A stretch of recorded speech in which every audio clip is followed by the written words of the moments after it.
Bonsoir, bienvenue pour les nouveaux et bon retour pour les autres. Welcome for newcomers and welcome back for the others.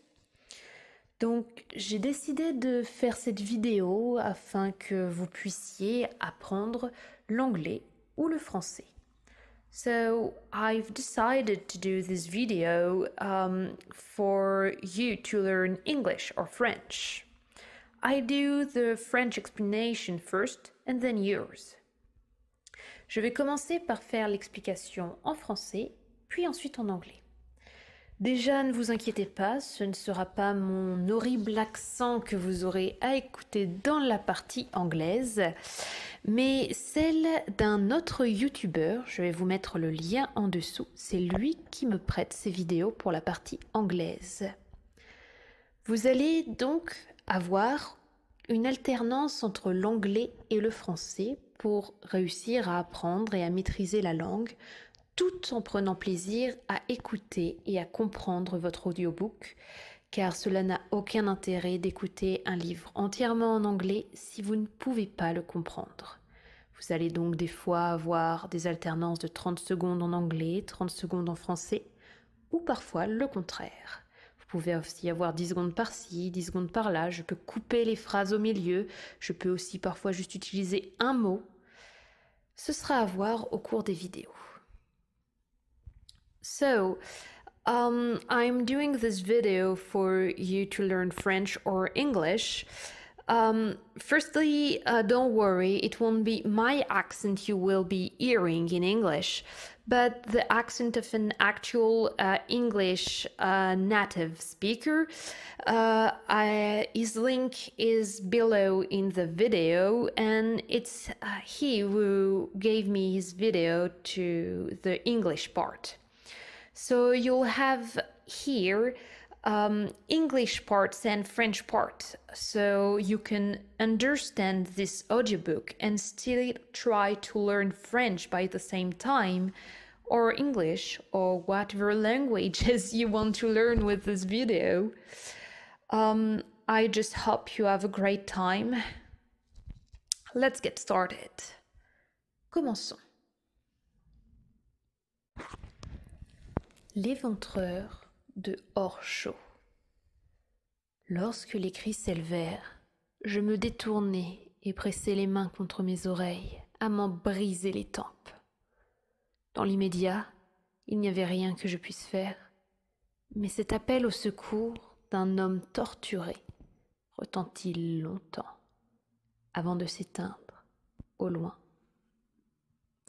Je restai donc dans l'obscurité de la grange, parcourue de frissons, à écouter la pluie tambouriner sur le toit en m'efforçant de reprendre courage. C'était une sale nuit, et le pire restait à venir. 10 minutes later, when the rigger and his mate arrived, I rushed across to meet them in the doorway. Both of them were big men, and I barely came up to their shoulders.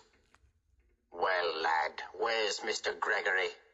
asked the rigger, an edge of impatience in his voice. He lifted the lantern he was holding and peered about suspiciously.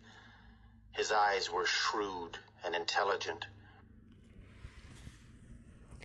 Ni lui, ni son compagnon ne paraissaient du genre à s'en laisser compter. « Il est bien malade, dis-je, tâchant de dominer la nervosité qui me faisait chevrotter. Une mauvaise fièvre le cloue au lit depuis une semaine. Il m'a envoyé à sa place. Je suis Tom Ward, son apprenti. » L'homme me jaugea d'un regard levant si haut les sourcils qu'ils disparurent sous la visière de sa casquette dégoulinante. "Well, Mr. Ward," he said with an edge of sarcasm sharp in his voice, "we await your instructions." I put my left hand into my breeches pocket and pulled out the sketch that the stonemason had made.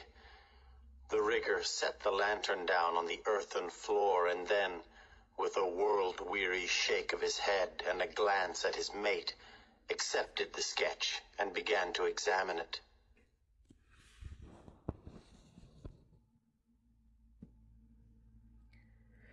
Le maçon y avait inscrit les dimensions de la fosse à creuser, ainsi que les mesures de la dalle de pierre qu'il faudrait mettre en place.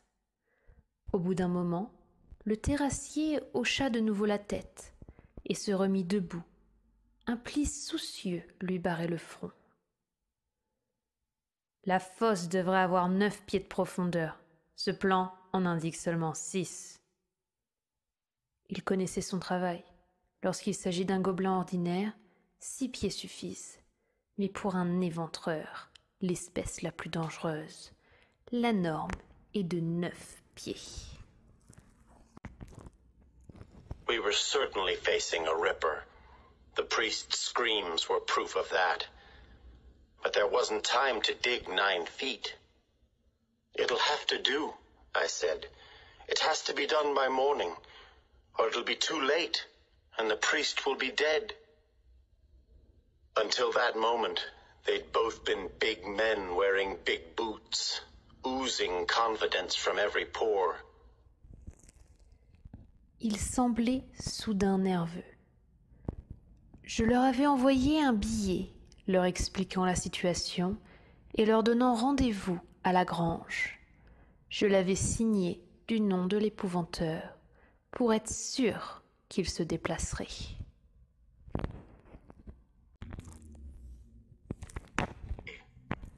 Know what you're doing, lad? Asked the rigger. Are you up to the job? I stared straight back into his eyes and tried hard not to blink. Well, I've made a good start, I said.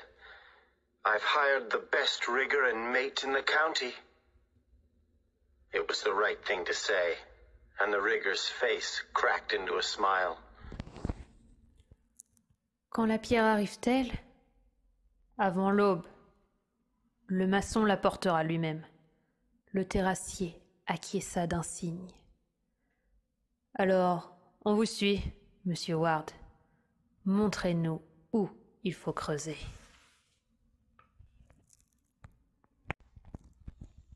This time, there was no sarcasm in his voice. His tone was businesslike. He wanted the job over and done with. We all wanted the same, and time was short. So I pulled up my hood and, carrying the spook's staff in my left hand, led the way out into the cold, heavy drizzle.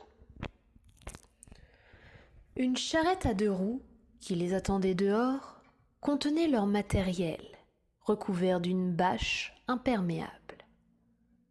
Le cheval patientait entre les brancards, ses flancs fumant sous la pluie.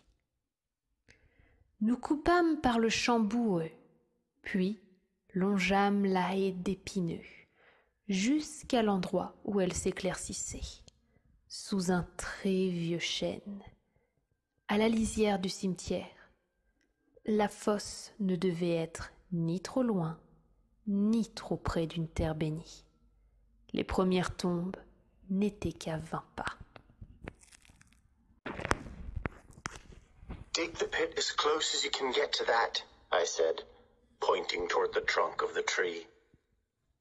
Under the spook's watchful eye, I'd dug lots of practice pits. In an emergency, I could have done the job myself, but these men were experts, and they'd work fast.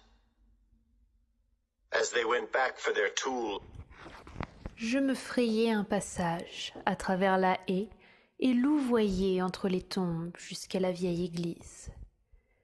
Elle était en fort mauvais état. Des tuiles manquaient sur le toit et les murs n'avaient pas vu un pinceau depuis des années. Je poussai une petite porte donnant sur le bas-côté. Elle s'ouvrit avec un grincement de protestation. Le vieux prêtre était étendu sur le dos devant l'autel.